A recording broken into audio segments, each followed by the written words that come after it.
Welcome back to my channel. If you're new here, my name is Shia, and today I'll be talking about immigration to Canada. Alright, so stay tuned if you'd like to hear some of the ways that you can immigrate to Canada. Alright, so I'll be showing you directly from the canada.ca website, so come along with me. On this website, you can find things such as employment insurance leave, public pension, passport, find a job, arrival, visit Canada, jobs, immigration and citizenship, travel and tourism, business and industry, benefits, health, taxes, environment and natural resources, national security, culture, policing, transport, Canada and the world, money and finances, science, and so on. So there are a lot of information on this website, but today I will be clicking on immigration and citizenship. It shows you, and remember we're on the canada.ca website. Alright, and it tells you about how you can apply for travel, study, and immigration to Canada. You can apply to work or study or to just relocate even if you didn't find a job by doing the express entry program. Alright, so you can read from the website. Alright, so you could apply for citizenship, permanent resident card, or refugee protection. Check the status of your application or find a form on this website. Alright, there is an Atlantic immigration program. You can read more about that program on this website as well. Alright, so this website has a step-by-step process for each option, so you can follow the steps what you need to do before you apply, just to make sure that you fit the requirements. So you may sign in or create an account if you don't have one, and to check your status and processing times, find forms, pay fees, and so on this website. But you can also find out information if you need a visa to visit or to do business or transit to Canada. Alright, so you can also find information about immigration, work, and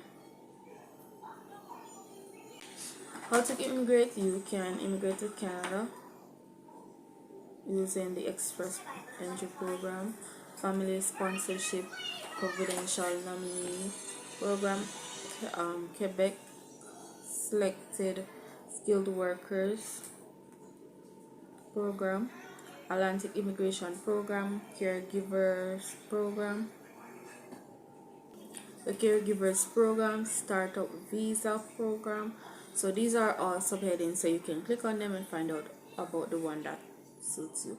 Alright, there's one here about being self-employed, rural and northern immigration pilot program. I did a video on that one already, so you can check that out on my in another video. I'll link it in the description down below. There is also another one about agri-food pilot and temporary resident or permanent resident pathway. Alright, so you can read up and see which one is more fitted to you. Alright, permanent residence pathway or home. Alright, so there's a temporary resident or permanent resident pathway, permanent resident pathways for Hong Kong residents. There's also economic mobility pathways, pilot program, refugee programs, appeal your immigration, and so on. Alright, so for now I'm going to click on. So for express entry, you can immigrate as a skilled worker. For family sponsorship, you, if you already have a relative overseas, over in Canada, then include a spouse, partner, children, parents, grandparents, and other and others to immigrate.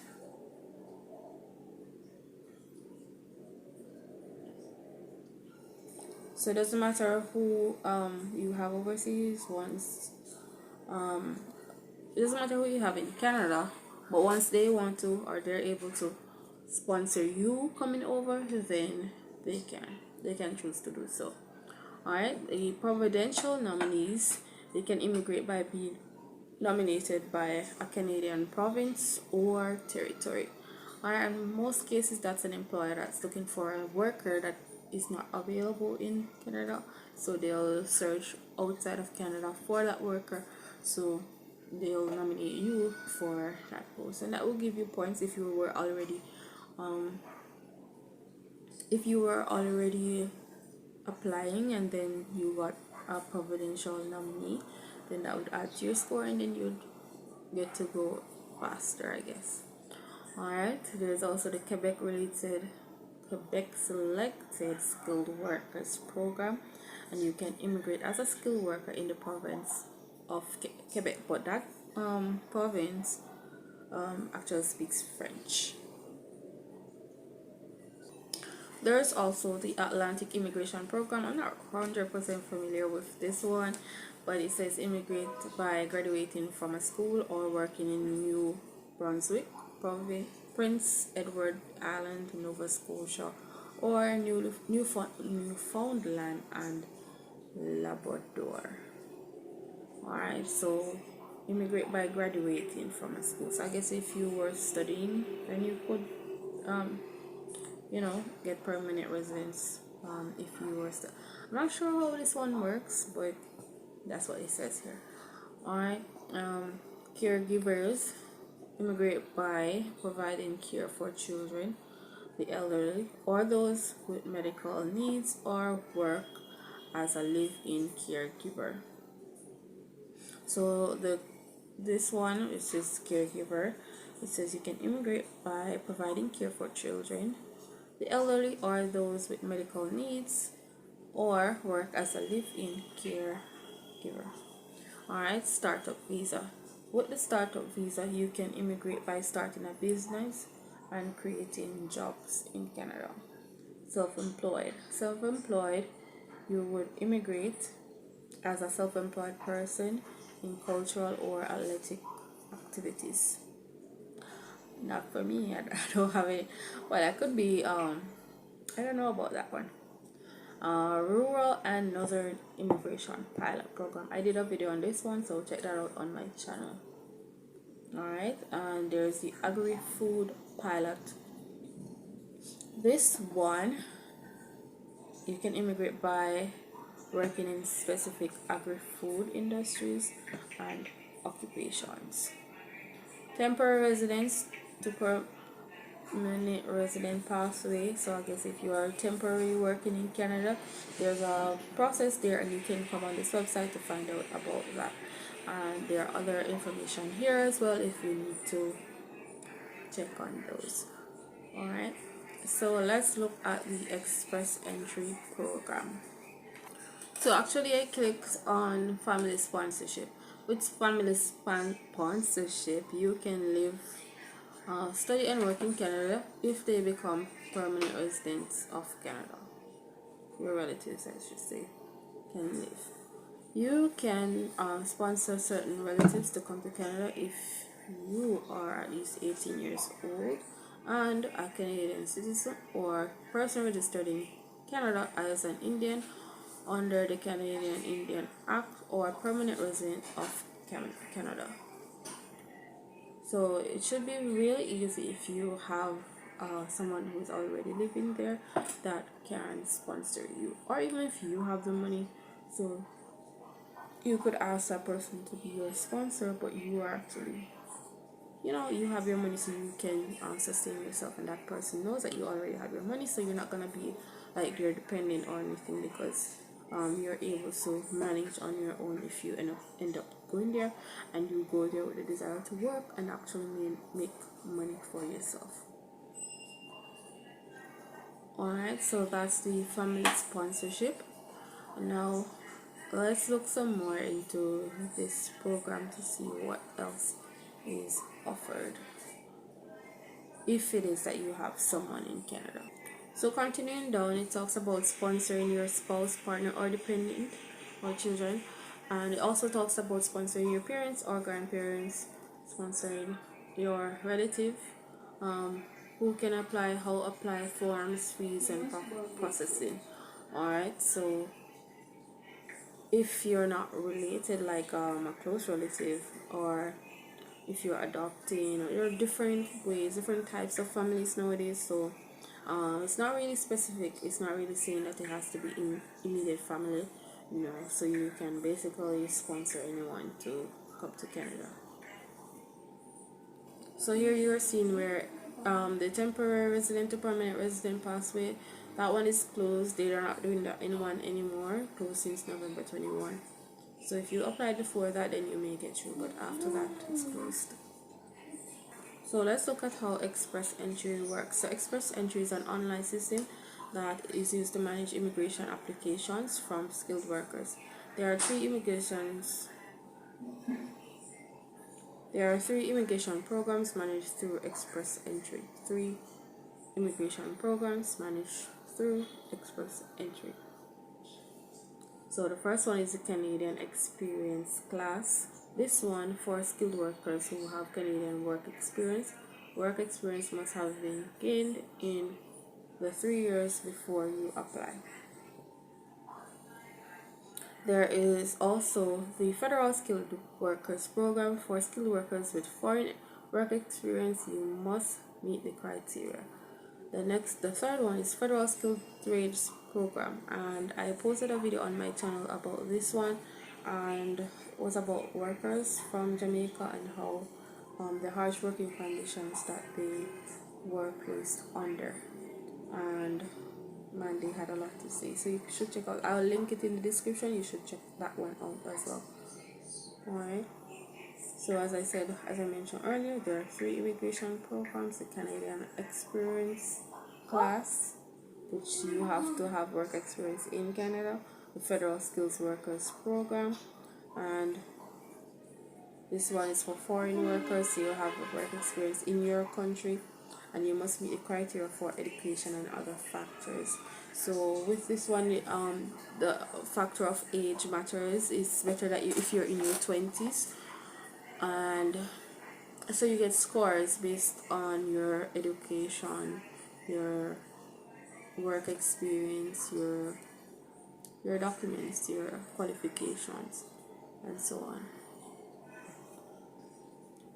With the Federal Skills Trade Program, for skilled workers who are qualified in the skills trade, you must have a valid job offer or a certificate of qualification in order to do that program, the skills trades program. So the first step here is to find out if you are eligible. There are two ways to find out if you're eligible for that program. The express entry program, the first one is to answer a few questions to see if you meet the minimum requirements. So you'd read the details and just check to see what you have and what you don't, and if you are eligible. And here's the cost here thing. This information is on the website. You can click on the links and it will take you there. In step 2, you'll check your score. So remember I was talking about points earlier? Yes. So the score, if you're eligible for one or more of the express entry programs and submit your profile, you'll be ranked in the express entry pool using the comprehensive ranking system, CRS. The CRS is point-based. It's a point-based system that is used to access score and profile. Alright, and it ranks. So it's a pool of people, and based on your score, you may get through, or others may get through before you, if they have a higher score than you. Even if you applied first, they will get through if they have a higher score. If you have a higher score, you'll get through before them because it goes by your score. So there's a minimum points that you can have to actually enter the pool, and there's information on that. So click the link that says round of invitations. Use the CRS tool to estimate your score. So you can click on that to see. Step 3, get your documents. Get your documents ready. If you decide to fill out the app profile, you would need documents such as language test results to show your eligibility of the express entry program. Some documents take a long time to get, so you should get them ready early. Alright, so get the documents you need. You need to take the IELTS English test, and I hear it's no walkover. It's not hard, I hear, but it's no walkover either.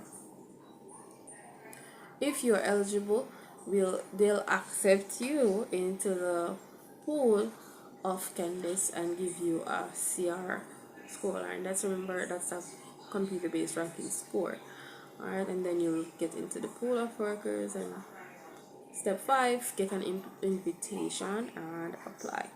So they'll send you an invitation to apply to those with the highest scores in the pool. If they invite you to apply, you'll have 60 days to submit your application. They'll process your application, and you'll have 6 months to get your supporting documents in order. 6 months or less. So let's go through the detailed requirements of the Express Entry Program. Alright, so remember there are 3 parts to the Express Entry Program. So that's the Federal Skills Workers Program, Federal Skilled Trade Program, and the Canadian Experience Class. So let's look at the Federal Skilled Workers Program.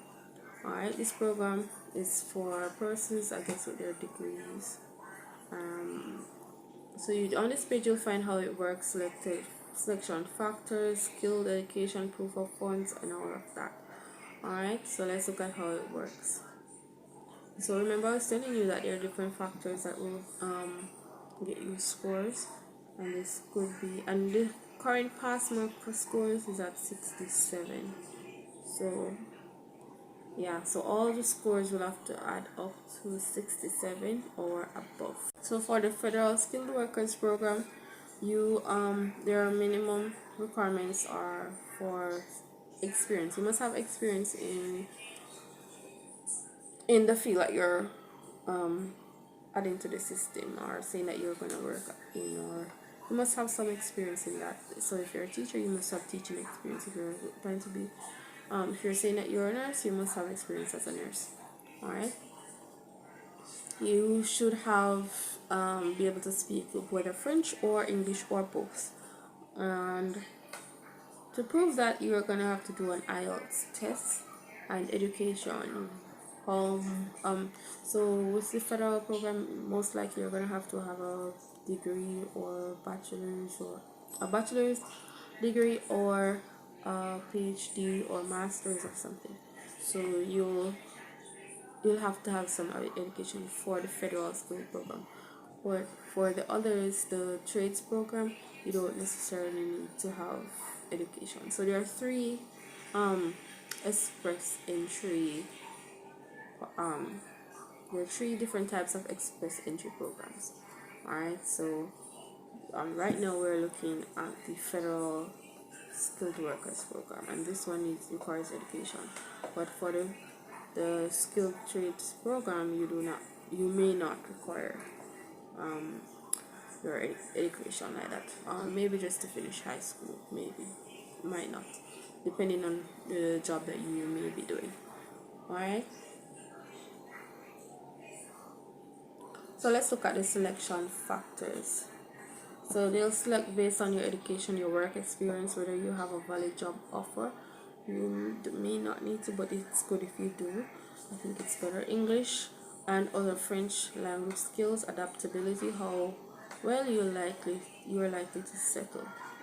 Alright, these factors are part of a 100-point grid used to assess eligibility for federal skilled workers. Alright, you may earn points for how well you do in each of these factors. The current pass mark, as I said, is 67%.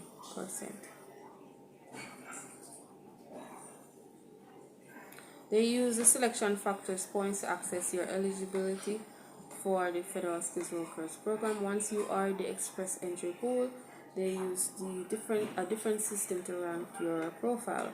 They select the highest ranking candidates from the pool, and those persons get to apply.